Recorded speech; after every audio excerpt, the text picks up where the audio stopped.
Hello everyone and welcome to another high-low game of Age of Empires. Today, Fabric Shields take on Tower Shields in a battle of extra armor as Vivi, playing as the Incas in red, prepares to take on Mr. Yo, playing as the Lithuanians in blue. Now while the players herd their herdables, explore their explorables, and try to get their butts up to Feudal Age ASAP, not a bad time for us to take a look at the civilizations we will be watching today. Now, the Inca is a quintessential counter-civilization. Will your opponent, I don't know, as the Lithuanians maybe go cavalry? Well, the Incas can rely on their first unique unit, the Kamayuk, a ranged infantry unit that carries a very long spear and comes with a massive attack bonus against all manner of mounted units. Will your opponent go infantry? The Incas can rely on their second unique unit, the Slinger. This is an archer unit that comes with a massive +10 attack bonus against infantry and can be upgraded to get an even bigger +1 attack boost. Now, will your opponent go ranged or archer units? Well, then the Incas can rely on their skirmishers, which not only come with all archery range, blacksmith, and university upgrades, but which can be upgraded to have no minimum range whatsoever, which does take away one of the biggest weaknesses of the skirmisher. Now, to make their army last a little bit longer on the battlefield, the Incas, they do not distribute Viagra to their units. Instead, their Kamayuks, their Slingers, and their Eagle Warriors can all be upgraded to get an extra +1 melee armor boost and an extra +2 pierce armor boost. Now, to help them build and support their military-industrial complex, all of their military units cost less and less food as the game goes on. 10% less food in Dark Age, all the way up to 25% less in Imperial. They do start the game, for some of you eagle-eyed viewers may have noticed, underneath the town center with a free llama, which doesn't really sound like much, although it does give you an extra unit to explore the map with and still does give you 100 food. Their buildings cost 15% less stone. Their houses support 10 population instead of the usual 5, which does free up a little, I don't know, I stuttered there, a little bit of wood in the earlier stages of the game. And their villagers are harder to raid because starting in the Castle Age, they do benefit from infantry blacksmith upgrades. And by the way, if you take a look at the top left of your screen, you'll notice the Incas, they get all infantry armor upgrades and attack upgrades. Elephant gets pulled, elephant gets attacked, elephant falls, and I guess elephants on the menu tonight.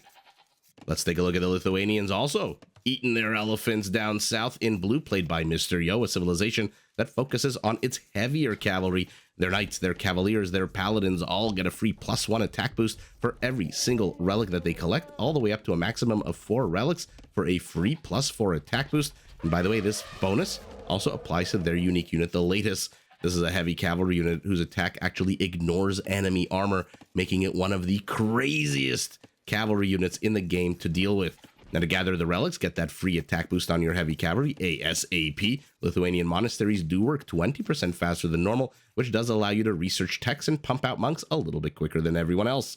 Now, to support their armies on the field of battle, Lithuanian spearman line units and their skirmishers both move 10% faster than normal, and both can be upgraded to get extra pierce armor. Now, to build a robust economy to support their military endeavors, each Lithuanian town center does give you 100 food for free. You'll have seen that Mr. Yo did start the game with 300 instead of the usual 200 food, and their settlements can be harder to raid since starting in Castle Age, they can get extra range on their town centers. I believe the only civilization in the game who has the ability to increase the range on their town center, which in early to mid, maybe even to late Castle Age, does mean you outrange a lot of mangonels and maybe even onagers in the later stages of the game.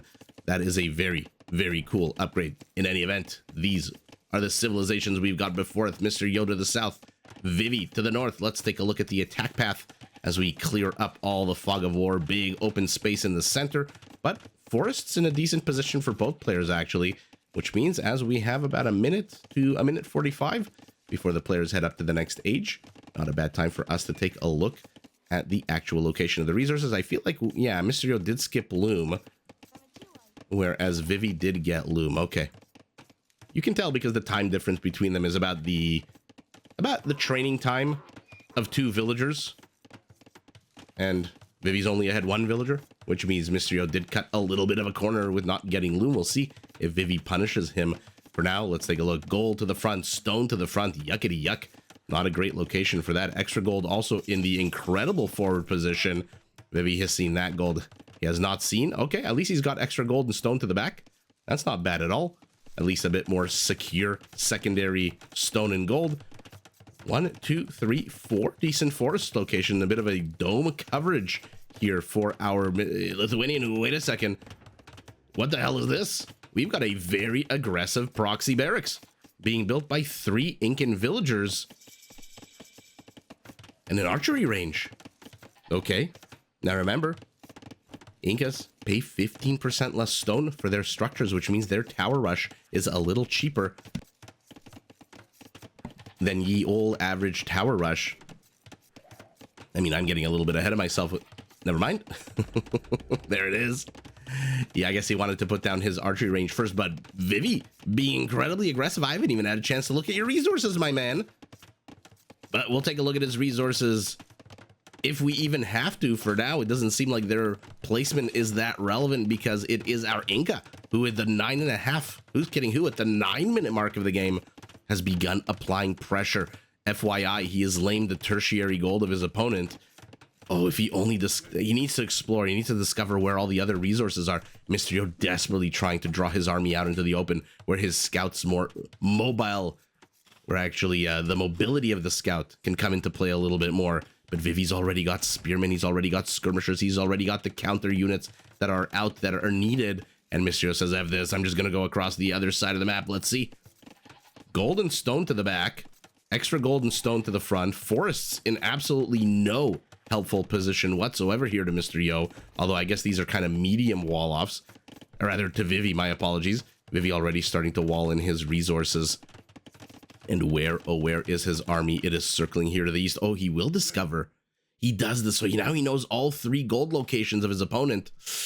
Now, the Lithuanians, as powerful as they are, with that free relic +1 boost that you get up to a maximum of 4 relics. Because can you imagine in Castle Age having knights that already attack on a base of a 10, and then you get forging and iron casting, so you add another 2, and then if you manage to collect 4 relics, another 4, a unit that attacks on a 16 in the Castle Age, and they get bloodlines, FYI. They're not one of those civilizations that has super cool heavy cavalry features like the Burgundians, and then they're all of a sudden missing bloodlines, and then their heavy cavalry is a little bit lackluster. No, you can have a 120 HP unit in theory that attacks on a 16 as the Lithuanians. Now, the downside of that is you need your gold. You got to get the monks out to collect the relics. Monks are not cheap. They don't get discounts on those units. And number 2, once you get the relics with those gold-intensive monks, then you have to train your gold-intensive army. Not exactly Pol Schlachter privilege, 30 gold. These, no, are full price 75 gold units. I am not surprised based on how open Vivi's base is, even though he's got his resources nice and secure, the primary ones to the back, that he is the one putting on the aggression. But for now, aggression with a little A, because not a lot getting done here, actually. And I'm not too sure this army is going to get anything done. Is this all some kind of delay? Is this all kind of some kind of weird stalling tactic? You shoved your whole military industrial complex down Mysterio's throat, and now you're not really using it for anything. And you're sending Eagles backwards, and Mysterio gets the first kill of the game with his own skirmishers countering.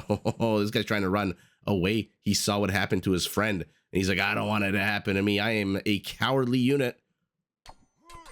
Okay, entering into a corner here. I don't know if either player has discovered. No, Mysterio has seen that it's a dead end. Vivi also now sees that it's a dead end. Loses another unit. Yeah, Mysterio just needs to bite the bullet here. You need to engage into this army, kill it. Half of it is dead. The spearmen are no longer, which means you are safe. You have gotten the green light, and all of a sudden, 6 kills to 0. Mysterio's holding. I don't call him the king of holds for nothing, although to be fair, again, this is not exactly the craziest of presses. And the Eagles are being sent backwards. I mean, I would also be going gay as the Eagle saying, what the hell are you doing here? Why are you training me right on the front lines and then sending me into, I don't know what, toilet duty in the back of the base? Second tower is going up for our Inca, who does have 4 villagers on stone. Mysterio did spend 125 of his stone with a very rear tower to defend the berries. Interesting location for that. Vivi with the high ground here does have a decent army, but Mysterio's army is just so much bigger. For now, Mysterio pin pricking exactly where he needs to. Gets the spearmen, which means these scouts are going to be able to run amok. We are still in the feudal age. The eagles do not come yet with any kind of attack bonuses that are relevant. Once we hit castle, if we hit castle, then maybe we'll get to see some of those attack bonuses. Looks like a dead villager. Vivi getting his first Vil kill of the game, but look at the kill count, 14-5. I thought maybe he was going to use this attack to the north to try to push out with villagers to get the tower going up. But no, Mr. Yo, with his overwhelming numerical superiority here, is just pressing Vivi back. And now the villager has nothing to do. He can't run home. He's not going to make it back, so he's starting to fight as well. Vivi loses 3 villagers just like that. The entire forward attack has stalled, but Mr. Yo can't leave just yet. The flags are up. The flag is up, and he doesn't know what the hell is going to be coming out of those military buildings. Defensive tower. Oh no. Defensive tower for our Inca is probably the last thing he wanted to do. Cancel that tower here, which Mr. Yo, by the way, didn't even see because he didn't even get one hammer strike at it. And now it is our Lithuanians' turn. Mr. Yo, half the food he needs to go up to Castle Age. Just 55 gold nuggets, ingots, bars, whatever you want to call it, short of going up as well. By now, I'm assuming both players have more than the requisite structures they need. Vivi does not have a market. Mr. Yo does have a market to the rear of his base. Okay, so he is going for yet another tower, bringing some villagers, but these are 5 villagers that are coming in a little bit undefended. Again, Mr. Yo has a much bigger army here. Although, to be fair, villagers at this stage of the game are not bad at all against scouts and skirmishers. Now, it kind of sucks that the Incan villager armor and attack upgrades from the blacksmith kicking in Castle Age. Because right now, if we were in Castle Age with forging and scale mail armor, they would at least be at a +1 attack and a +2, +3 armor. But Mr. Yo, he abandons this position. Why did he abandon this position? This tower is going to lame the gold. Our Lithuanian, though, he's heading up to Castle Age. He's got 95 gold in the bank. Tertiary gold lame. Primary gold about to get lamed, which leaves only this patch of gold left. Why did he abandon this position? Did he really get scared by all those villagers? Like I said, at this stage of the game, villagers not exactly a weak unit compared to the other semi-weak units that are out on the map. And now our Inca is running around. Will the lion get activated? Yeah, of course he gets activated. Eagle gets sent back to assist. Poke, poke, poke, poke, poke. And the big old cat dies. He's pivoting to the south. He knows. He saw the gold over here. If he can lame this gold, I believe it will be a very quick 23-24 minute GG out of our Lithuanian, unless Mr. Yo is holding out on some kind of hope in Castle Age. Okay, good tower. Just barely getting the villagers with fletching. Far back enough that these skirmishers are going to have to run through a blockade of skirmishers and an eagle to get to it. And he's going to lame the 3rd gold. Vivi is just absolutely beast moding the tower push right now. It doesn't seem like a lot. 1 tower here, 1 tower here, a fallen tower here. But the location of the towers, our Lithuanian hits Castle Age with 200 gold in the bank. 220 wood. What will he prioritize? It is the monastery that he prioritizes. Okay. Bloodlines is where he's spending his food right now. But here we go. A castle is going up. Mr. Yo has been biding his time with no fewer than 7 villagers on stone himself. Not exactly Korean stone miners, but they got the job done. He hits castle immediately. Vivi's going to see this being built. He knows his tower is now under attack, but if he wants to repair it, he can be a bit of a nuisance here to Mr. Yo for the 2nd time. His somewhat weak army is here next to this wood patch. But for now, our Lithuanian is 0 villagers on gold. What the hell do? You are a civilization that needs gold to get those relics, to get those heavy cavalry units out. And Vivi has just denied the gold fantastically. But Mr. Yo says, you know what? I don't know. Your tower is not that strong. Not exactly a Byzantine tower. So I'm just going to attack into it. Now, this is an interesting tower. This is definitely an interesting tower. Not quite enough if you look at the red line here to get all of the gold, but maybe with Bodkin, he'll be able to do it. So Mr. Yo gets to Castle Age first, but gets there broke. in terms of the one resource he probably needs to start getting those relics. Now, I'm assuming he's going to go relics. It's always a big question mark. There is the first latest out. As the Lithuanians, you don't have to go Lechai play. You don't need those beast cavalry units. But if you do, if that was the name of the game for Mr. Yo, then Vivi has done an amazing job delaying his opponent. They're both in castle. Vivi's ahead of villager. He's ahead army count. And even though the gold isn't lamed, it took Mr. Yo 7 villagers on stone, then construction time on this, just to get a gold mining operation going. And this gold mining operation, by the way, is still not up and running. Now, I don't know why he's attacking the palisade. You can't park your villagers in the corners. I don't know why pro players do this. They miss corners when they wall off. I think they just want to do a quick X shape, and that's it. An extra town center being built over here in the middle of nowhere. I guess it's going to start pumping out villagers to get this gold if he wants to get the gold. Looks like back in Vivi's base, he has taken out that last latest who was here, and he is now adding monks and a second TC himself. Now remember, once this TC completes, 100 food will get added to the Lithuanian coffers. And here we go. Mr. Yo, oh, that is so sour. With Bodkin, this is literally the only place he can mine gold. Vivi's not paying attention, but if he wanted to, he could lame these 2 northern villagers, and then the only 2 villagers that could get gold are these 2. Oh, that is so unfortunate for Mr. Yo. But the tower is down thanks to the corner play. X marks the spot. And now he's back to mining this gold. And as I suspected, this town center is to send villagers this way. So Mr. Yo has held, it looks like, for now. Is depleting his gold, his stone. Might want to get another 100 or so he has the option of an extra TC, but definitely has enough for another castle now. Monk will shoot away the late chai, pardon me, there are 2 of them. But it looks like Vivi's discovered. With a converted latest 2 eagles, he has discovered this gold mining operation.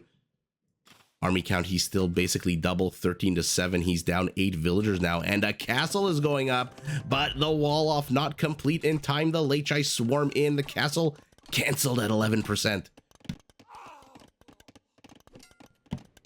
Right now in Castle Age, the 15% Incan discount basically makes their castles as costly as a Frankish castle, which is an interesting thing. Love it or hate it.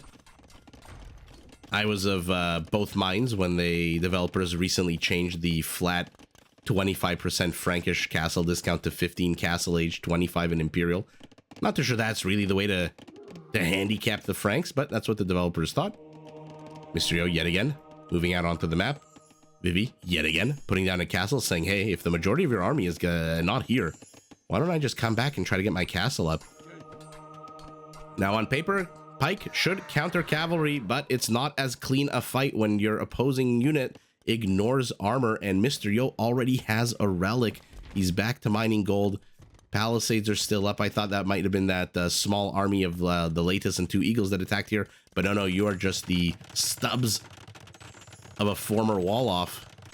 And Mr. Yo's gonna get his castle up light years ahead of Vivi, who cancels his castle at 33%. I mean, even with the discount, first you lost 11%, now you're losing 33%.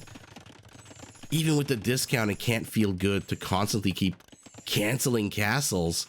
And now you've inadvertently, by making Mr. Yo, by forcing his hand, given Mr. Yo another military industrial complex building that he can use to train his Lechai. And Vivi is buying stone. Oh no.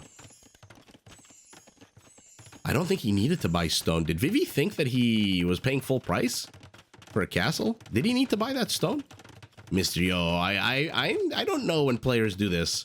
When someone's building a castle and you build a tower with a lot fewer villagers. Now, if there were like 6 or 7 villagers here, or at the very minimum 5, you could garrison them. But look at this.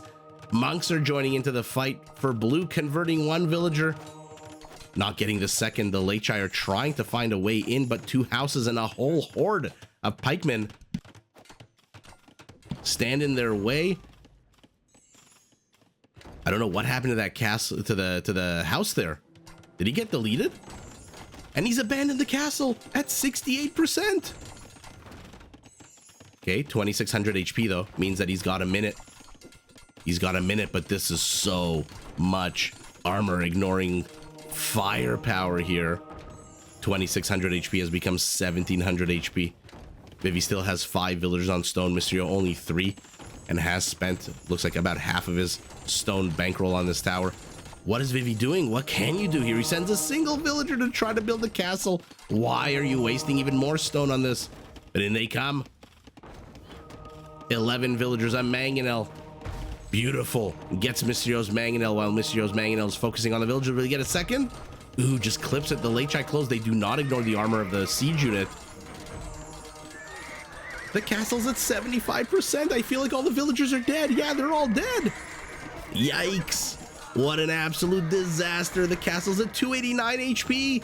Cancel it, cancel it. 100 HP. No.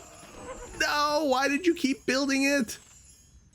He loses his castle. He didn't cancel it. It got destroyed. I was looking at the top. It said 373 stone before. It says 373 stone now.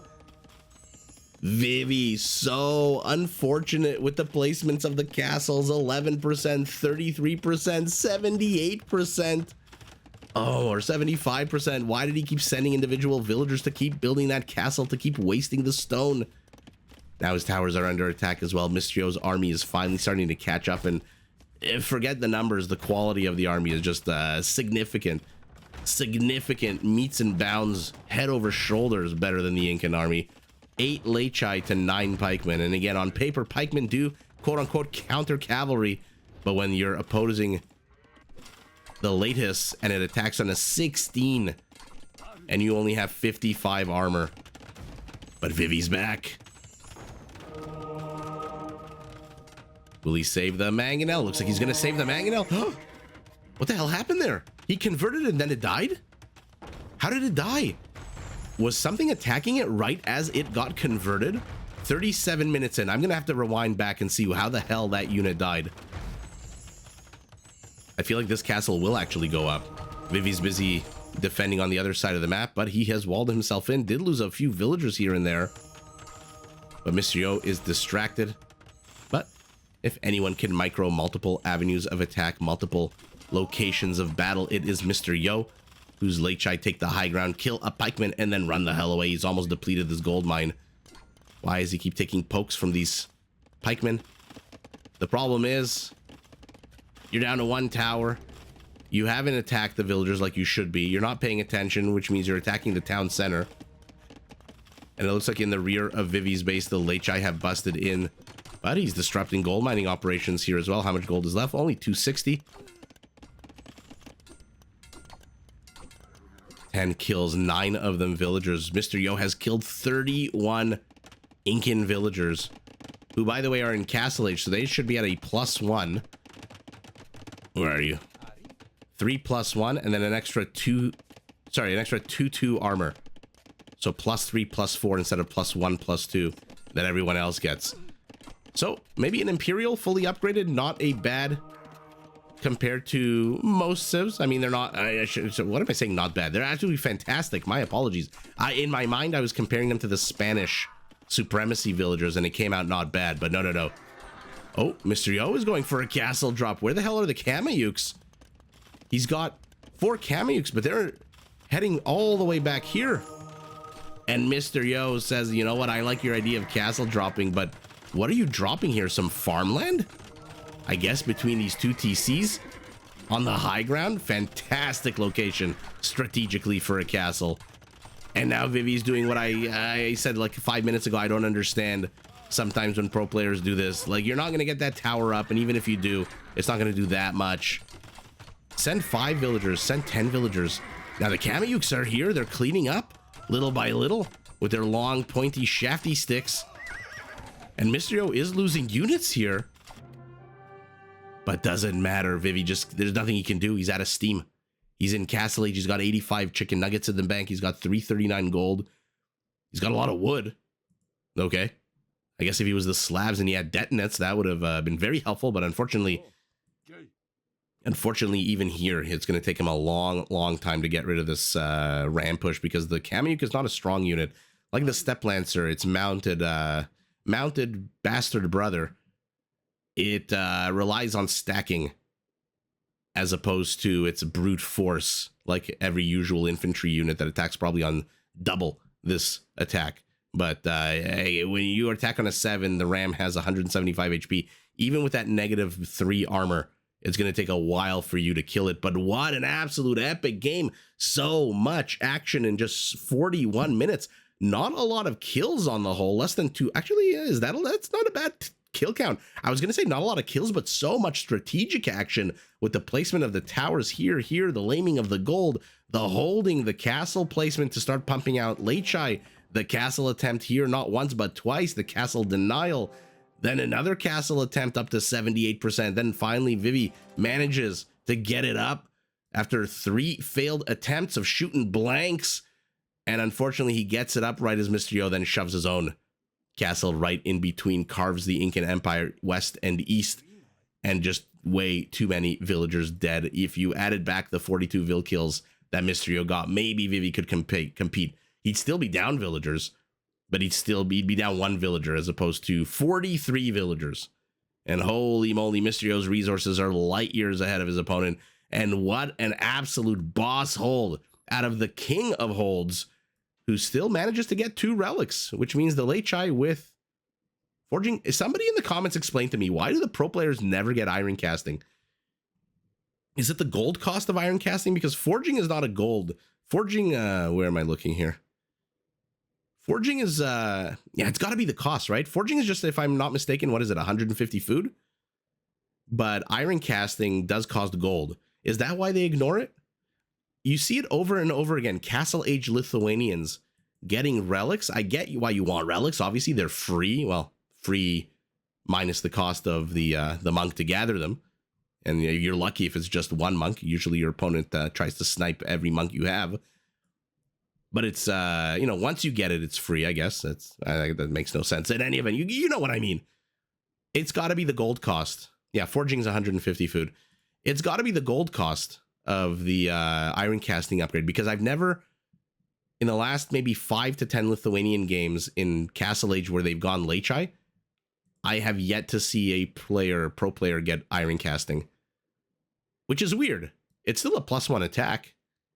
Mysterio doesn't have the resources for it. In any event, doesn't matter. Kamyuk, unfortunately, trying to put up a defense. His friend trying to poke the horse's ass from behind, but 3 Lechai against a single Kamyuk. As tanky as Kamyuks are, they do have a good amount of HP with 70 HP. Not exactly an archer unit, but still, unfortunately, 1 to the back, 1 to the rear does not get to use their stacking ability.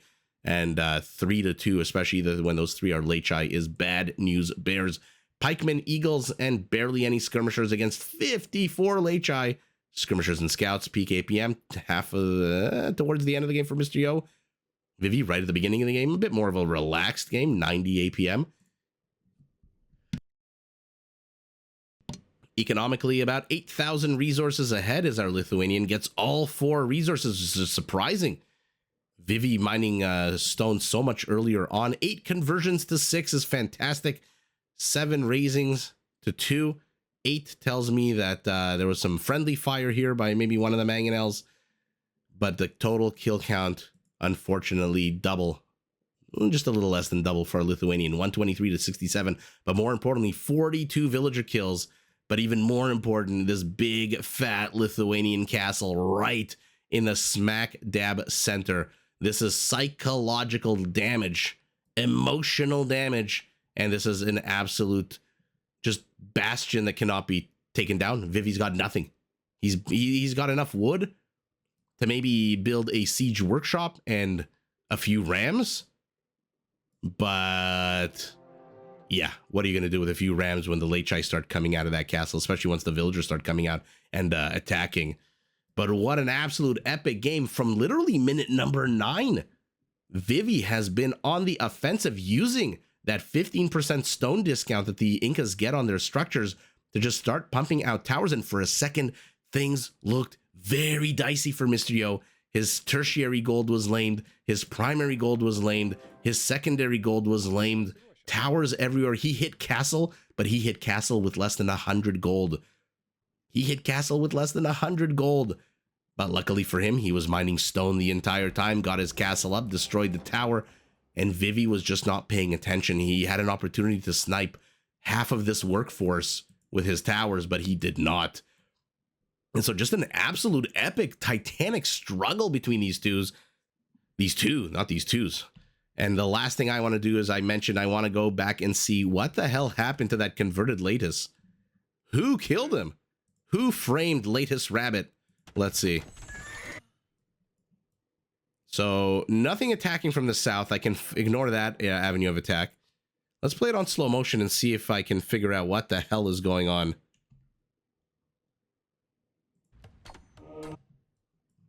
Four monks converting him. Still, it's got to be the pikemen, right? Let's see. They've got 9 kills.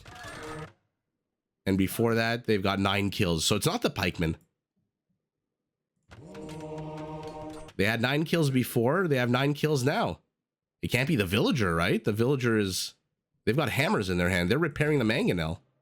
So who the hell killed this unit? I'm just going to highlight every single red unit here. This is so 13 kills and conversions. Actually, ignore the conversion count. That's going to confuse me. 11 kills. Oh, we're going to have to be so... No, still 11 kills. Did Mysterio hit the delete button right as the conversion completed? Somebody let me know. That is so weird. That is so cool and so weird. But in any event, enough rabbit hole diving for now. What an absolute epic game. Vivi just unfortunately could not get up enough infrastructure to keep laming Mysterio's resources. Mysterio with this one castle fights back, controls the gold, denies a castle, and then the ultimate insult to injury, puts his own castle right in the center of the Incan base, takes the W, but GG in an amazing back and forth game to both players. Did you enjoy this video? Check out these other clips and make sure to subscribe and enable notifications so that you're notified of my latest uploads.